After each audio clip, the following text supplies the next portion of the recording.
হে everyone, কেমন আছো সবাই? আর এখানে যা ঠান্ডা পড়েছে, সোয়েটার, জ্যাকেট, টুপি কিছুতেই আর ঠান্ডাকে আমরা কাবু করতে পারছি না। আজ থেকে ছেলের স্কুলও ছুটি হয়ে গেল। 15 দিন প্রায় ক্রিসমাস ব্রেক। জানুয়ারিতে গিয়ে আবার স্কুল খুলবে। সোমও আজকে অফিসের কাজকর্ম একটু তাড়াতাড়ি সেরে ফেলেছে, তো আজকে এখন আমরা যাচ্ছি একটু চিকেন আনতে। রাত্রে ইচ্ছে আছে একটু ঝালঝাল করে চিকেন কষা আর রুটি দিয়ে এই ক্রিসমাস ব্রেকটা শুরু করব। আর এই ক্রিসমাসের জন্য এই হাই স্ট্রিটটা কী সুন্দর করে সাজিয়েছে দেখুন। আচ্ছা বলুন তো, এখন কটা বাজতে পারে? মনে হচ্ছে না রাত্রি 9টা কি 10টা এরকম হবে হয়তো, কিন্তু না, এখন জাস্ট বিকেল 5টা বাজছে। তারই মধ্যে রাস্তাঘাট ফাঁকা, অন্ধকার। এই তো ঢুকে গেছি চিকেনের দোকানটাতে। চলুন আজকে আপনাদের দেখাই কোন দোকান থেকে আমরা এখানে chicken, mutton, lamb, goat meat সবই ওই একই দোকানে বিক্রি হয়। খুব সাবধান, এখানে কেউ যদি পাঁঠার মাংস কিনতে এসে বলেন 1 কিলো মাটন দাও, তাহলে কিন্তু ছাগলের মাংস না, আপনি বাড়িতে নিয়ে যাবেন ভেড়ার মাংস। এখানে মাটন বলতে ওই ল্যাম্পটাকে বোঝায়। আমরা যেটা খাই পাঁঠার মাংস, সেটাকে এখানে বলে গোট মিট। এখানে চিকেন আবার পিস হিসেবে বিক্রি। এই যে চিকেনগুলো মিডিয়াম সাইজ, 1 কেজি মতো হয়, 5 পাউন্ড, মানে ওই 500-550 টাকার মতো। আর এই যে বড় বড় এইদিকে রয়েছে, এগুলো আবার হেন।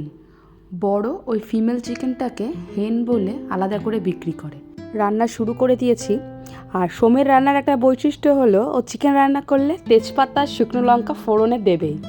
সোম নিরামিষ রান্না খুব একটা ভালো পারে না, তবে চিকেন আর মাছটা মাঝে মাঝে বানায়। নিজের হাতে রান্না খেতে খেতে যখন বোর হয়ে যায়, তো মাঝে মাঝে সোমকে টেনে রান্না করে নিয়ে আসে। আজ থেকে আমাদের ক্রিসমাস হলিডে স্টার্টস। এখন 1 উইক ছুটি, তোর ছুটি আমারও ছুটি, তোর 2 উইকস আমার 1 উইক। তুমি সত্যি সোমবার থেকে তোমার ছুটি? হ্যাঁ, একদম 10 ডেজ ইনক্লুডিং উইকেন্ডস। 10 দিন ছুটি তুমি পেলে? লাইফে মানে প্রথমবার। তেলটা একটু কম কম মনে হচ্ছিল, তাই একটু তেলও অ্যাড করে দিল।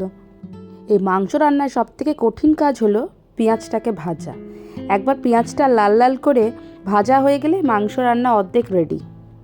এবার ওই পেঁয়াজটার মধ্যে বেশ খানিকটা কারি পাতা অ্যাড হলো। এই পুরো উইকটাই সোমের হলিডে। ইচ্ছে আছে এই সামনাসামনি একটু ঘুরতে যাব আর বাড়িতেই নিজেদের মতো করে সময় কাটাবো। 10 দিনের মধ্যে 4 দিন তো উইকেন্ড, 2-3 দিন ছুটি রয়েছে ক্রিসমাস রিলেটেড।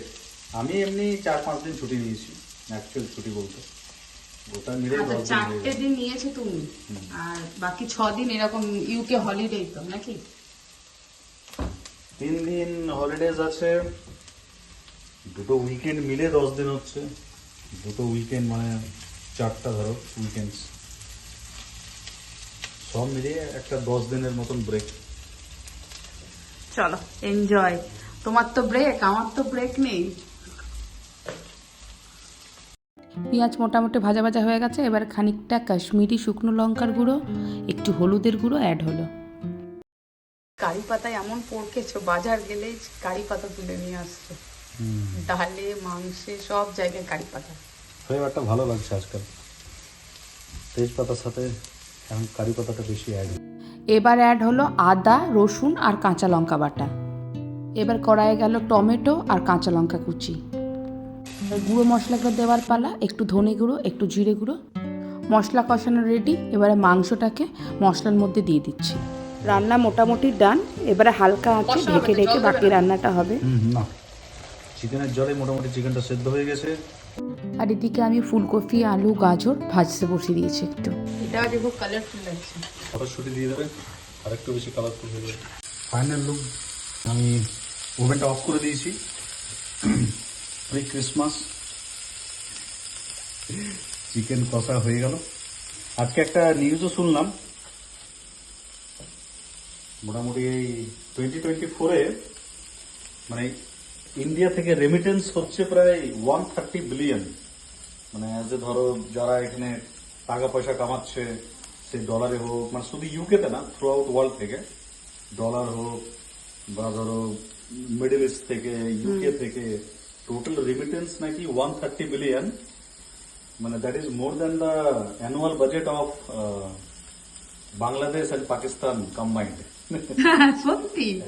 হ্যাঁ, হিউজ অ্যামাউন্ট তো। যাই হোক মানে এই হিউজ অ্যামাউন্ট অফ মানে ইন্ডিয়ান ইকোনমিতে ইনফ্লাক্স হচ্ছে because people who are earning outside, আর বাংলাদেশ ইন্ডিয়াকে চ্যালেঞ্জ করছে। প্রায় 2 কোটি লোক, যেটা শুনলাম 1.8 করোড়, অলমোস্ট 2 কোটি লোক, ইন্ডিয়ার লোক কেবল বাইরেই রয়েছে, মানে all over the world, not only all over the world. UK আর ইউএস। আর সেকেন্ড পজিশনে কে গেছে? সেকেন্ড পজিশনে মেক্সিকো। ও, মেক্সিকোরও প্রচুর লোক ইউএসএ তে থাকে, তো বাট ডিফারেন্সটা অনেক বেশি। ইন্ডিয়া যেখানে 130 বিলিয়ন অলমোস্ট দেয়, মেক্সিকো অ্যারাউন্ড 68 বা 70 বিলিয়নের মতন, অলমোস্ট লেস দেন হাফ। আমি তো ভেবেছিলাম চায়না হবে, কেন এত চায়নার লোকজন এখানে, হসপিটাল গেলেই চায়নার ডাক্তার, চায়নার লোকজন। না অত বেশি না, ইন্ডিয়ান বেশি। ইউকে তো অ্যাটলিস্ট এনএইচএস এ হেলথ কেয়ারে ইন্ডিয়ান হ্যাঁ, Indian ডক্টর doctor। নার্সেস অনেক বেশি চায়না থেকে। চলো না, চাইনিজ ইয়েও আছে, চাইনিজ ডক্টরও আছে প্রচুর। সে ওরাও আসছে, চাইনিজ ইউএসএ তো রয়েছে বেশ ভালো রকম। ইউএসএ তে ইমিগ্রেন্ট হিসাবে ইন্ডিয়া চাইনিজ অনেক বেশি। ইউকে থেকে বেশি? ইউকে ইউকেতে থেকে ইন্ডিয়ার ইন্ডিয়া, থেকে পাকিস্তান, ইন্ডিয়ান, পাকিস্তানি আরো বেশি না গো? না না বেশি না, ইন্ডিয়ানই বেশি, বাট পাকিস্তান এজ এ, ওদের তো পপুলেশন আর ইন্ডিয়ার মতো না, হুম। তো সেই হিসাবে পার্সেন্টেজ বলতে পারো মানে ইউকে পাকিস্তানিদের জন্য তো বরাবরই ফেভারিট। এই হয়েছে এক নতুন কীর্তন, প্রত্যেক দিন রাত্রিবেলায় শোয়ার আগে বাপ বেটা মিলে এই WWE খেলবে। চলুন তাহলে আজকের ব্লগটা এখানেই শেষ করি। সবাই ভালো থাকবেন, সুস্থ থাকবেন, আর ভিডিওটা যদি ভালো লাগে একটা লাইক করে চ্যানেলটাকে সাবস্ক্রাইব করে নেবেন। খুব শীঘ্রই দেখা হচ্ছে একটা নতুন ভিডিওতে, ততক্ষণের জন্য টাটা।